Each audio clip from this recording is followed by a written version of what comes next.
सौरभ एक 25 वर्ष का नवयुवक है।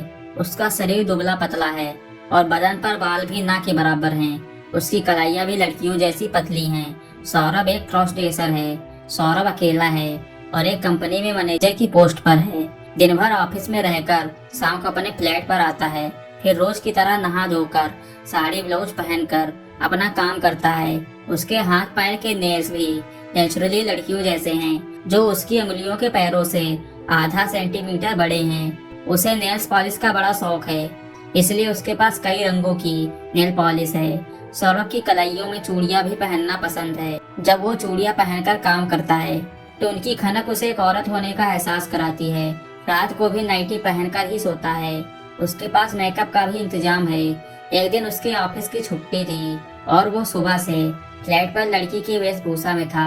उस दिन उसने एक सुंदर सा लहंगा चोली पहन रखा था।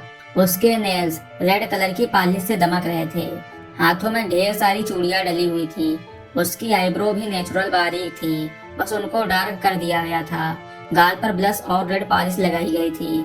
उसने कान में क्लिप और इयररिंग्स डाल दी थी। सिर पर लंबे बालों वाली विग लगी थी। वो आराम से एक पैर को दूसरे पैर पर रखकर टीवी देख रहा था। तभी काल बेल की आवाज सुनाई दी। उसका ध्यान टूटा। उसने सोचा कौन हो सकता है। उसे पता था कि उसका कोई भी दोस्त नहीं है। अब उसने सोचा शायद कोई शरारती बच्चा बेल बजा गया होगा। तभी फिर से बेल बजी। अब सौरभ ने सीसीटीवी कैमरे में देखा तो उसके होश उड़ गए।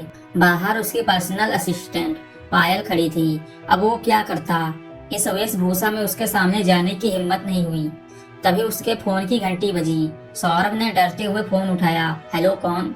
सर, मैं पायल, दरवाजा तो खोलो, उसने कहा। सौरभ बड़े चक्कर में पड़ गया। क्या करूं? अब जो होगा देखा जाएगा।